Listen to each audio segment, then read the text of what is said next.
আসসালামু আলাইকুম সুপ্রিয় শিক্ষার্থী বন্ধুরা, জাহিদ ইংলিশ একাডেমিতে তোমাদের প্রত্যেককেই স্বাগতম। আজকে আমরা সেন্টেন্সেস এর বিষয়টা নিয়ে আলোচনা করব, সেটা হচ্ছে আমাদের ইম্পারেটিভ সেন্টেন্স। কোন সেন্টেন্স? Imperative sentence. তবে তার আগে একটা কথা বলে রাখি, এর পূর্বে আমরা অ্যাসার্টিভ এবং ইন্টারোগেটিভ সেন্টেন্সের খুব সুন্দরভাবে ব্যাখ্যা করেছি এবং খুব সুন্দরভাবে আলোচনা, অনেক বিস্তারিতভাবে আলোচনা করেছি। তোমরা চেষ্টা করবে ওই ভিডিওগুলো আগে দেখে আসা, তাহলে এই বিষয়গুলো অনেক সোজা লাগবে। আচ্ছা, ইম্পারেটিভ সেন্টেন্স বিষয়টা আসলে কি? ইম্পারেটিভ সেন্টেন্সটা হচ্ছে যে আমরা ছোটকাল থেকেই পড়ে আসছি, যেটা দ্বারা কোনো কিছু আদেশ, অনুরোধ, উপদেশ বা নিষেধ এইগুলা বোঝায়, সেটাকে আমরা কি বলি? Imperative sentence. এখন প্রশ্ন হচ্ছে, আমার কোশ্চেনটা আসবে ইংরেজিতে, আমি তো বাংলায় আর ভাববো না যে আমার এটা আদেশ, উপদেশ নাকি অনুরোধ। সেক্ষেত্রে আমাকে ইংরেজিতে বাই করা লাগবে। এখন অনেকের যে মেইন প্রবলেমটা, সেটা হচ্ছে আমরা ভোকাবুলারি বা যে ইংরেজি ট্রান্সলেশন বা মিনিংটা জানি না। তাহলে আমরা কিভাবে করব? এর জন্য আমরা একটা শর্ট ট্রিক্স ফলো করব। সেটা হচ্ছে যে, যদি কখনো দেখি বাক্যের শুরুতে, এগুলো কোথায় থাকবে? বাক্যের শুরুতে। সেগুলো হচ্ছে যে ডু নট, অথবা নেভার, অথবা প্লিজ, অথবা আমরা মনে রাখবো যে কাইন্ডলি, অথবা আমরা মনে রাখবো ভার্ব, অথবা আমরা মনে রাখবো যে লেট। যদি কখনো দেখি বাক্যের শুরুতে এই 6টা শব্দ বসেছে, তখন চোখ বন্ধ করে আমরা সেটাকে কি বলতে পারি? Imperative sentence. অর্থাৎ আজকে থেকে আমরা মিনিং বুঝি বা না বুঝি, বা হচ্ছে যে এটা আদেশ নাকি উপদেশ নাকি অনুরোধ, এগুলো যদি না বুঝি, তারপরে কিন্তু আমরা বলতে পারবো এটা আমাদের কোন সেন্টেন্স। আচ্ছা, আমরা একটু উদাহরণের মাধ্যমে ক্লিয়ার করি। আচ্ছা, তার আগে তোমরা একটু পজ করে এই বিষয়গুলো একটু উঠাই নাও, কারণ আমাদের জায়গা মোটামুটি শর্ট করতে পারে। আচ্ছা, দেখো তো একটা বিষয়, আমি যদি বলি যে do not run in the sun, তাহলে একটা বিষয় দেখো তো, এইটা আমার কোন সেন্টেন্স? অনেকেই দ্বিধান্বিত যে আসলে এটা তো আমার আদেশ, অনুরোধ, উপদেশ না সাধারণ কিছুই বুঝতেছি না। দেখো, আমি তোমাকে একটা ট্রিক শিখেছি, সেটা হচ্ছে যে যদি কখনো বাক্যের শুরুতে কি থাকে? ডু নট থাকে। কি থাকে? Do not. তখন সেটাকে আমরা কি বলি? Imperative sentence. কোন সেন্টেন্স বলতে পারি? Imperative sentence. আচ্ছা, এরকম যদি আমরা একটা উদাহরণ দেখি যে নেভার টেল এ লাই, তাহলে একটা বিষয় দেখো তো, এটা আমার কোন সেন্টেন্স? Imperative sentence. কারণ কি? কারণ আমার কি দ্বারা শুরু হয়েছে? নেভার। আমি যদি বলি যে please give me your book, তাহলে দেখো তো এটা আমার কোন সেন্টেন্স? আমি অর্থ বুঝি বা না বুঝি, কিন্তু বলতে পারতেছি যে যেহেতু আমার বাক্যের শুরুতে কি বসছে? প্লিজ বসে, তখন সেটাকে আমরা কি বলতে পারি? Imperative sentence. অনুরূপ ভাবে আমি যে বললাম যে কাইন্ডলি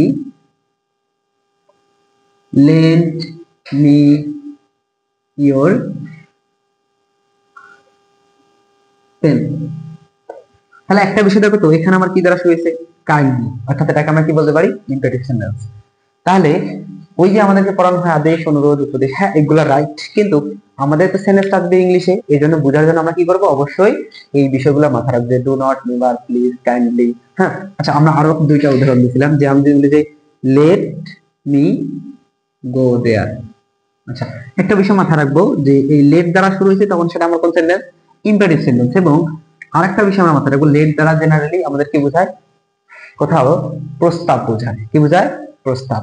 যে লেট মি বা অনুমতি বোঝায়, যে এখানে দেখো লেট মি গো দেয়ার, আমাকে সেখানে যেতে দাও, কি বোঝাচ্ছে? অনুমতি বোঝাচ্ছে। আচ্ছা, আরেকটা বিষয় আমরা বলি যে যে ফলো মাই এক্সাম্পল,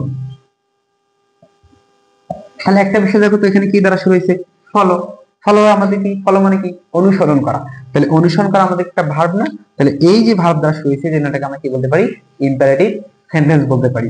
আরেকটা বিষয় আমরা মাথায় রাখবো, সেটা হচ্ছে যে এর আলোচনা আমি প্রথম ক্লাসেই করেছিলাম অ্যাসার্টিভ সেন্টেন্সে, যে সব সময় যে ভার্ব দ্বারাই শুরু হলে আমাদের, ভার্ব দ্বারাই শুরু হলে যে আমাদের কি হবে?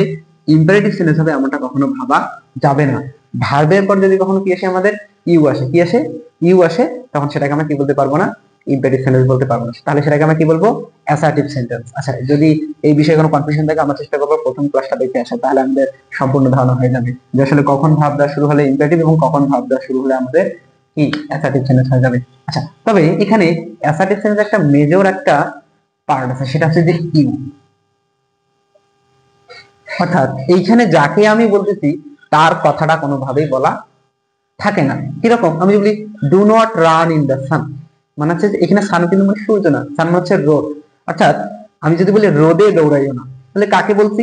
তোমাকে বলছি। এই যে তোমাকে বলছি ইউ, এই বিষয়টা আমার এখানে কি হচ্ছে? উজ্জ। অর্থাৎ ইম্পারেটিভ সেন্টেন্স একটা মৌলিক বৈশিষ্ট্য হচ্ছে ইউ যে অবজেক্ট আছে এটা সবসময় কি থাকে? আমাদের উজ্জ থাকে। তাহলে একটা বিষয় আমরা পরের সেন্টেন্স গুলো দেখি, নেভার টেল এ লাই, কখনো মিথ্যা বলিও না। তাহলে এটাকে আমি আমাকে বলতেছি, আমি তোমাকে বলতেছি যে কখনো মিথ্যা বলিও না। তাহলে এই যে দেখো এই সেন্টেন্সেও কিন্তু কি আছে? আমার ইউটা উজ্জ আছে। অর্থাৎ প্রত্যেকটা সেন্টেন্সে অনুরূপ ভাবে এরকম যে সেখানে আমাদের কি থাকে? অবশ্যই একটা কি থাকে? ইউটা কি থাকে? উজ্জ থাকে। অর্থাৎ আমরা মনে রাখবো যে কখনো do not, never, please, kindly, let অথবা ভার্ব দ্বারা শুরু হলে সেটাকে আমরা কি বলতে পারি?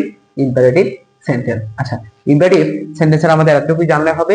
ইনশাআল্লাহ আমরা চেষ্টা করব ক্লাসটা বন্ধুদের কাছ থেকে শেয়ার দেওয়ার এবং তাদেরকে মেনশন করে জানিয়ে দেওয়ার যে আমাদের ইনশাআল্লাহ আমি চেষ্টা করব এই পেজে তোমাদের জন্য প্রতিদিন নতুন নতুন কিছু ভাবে নিয়ে আসা। হ্যাঁ, পাশে থাকবা।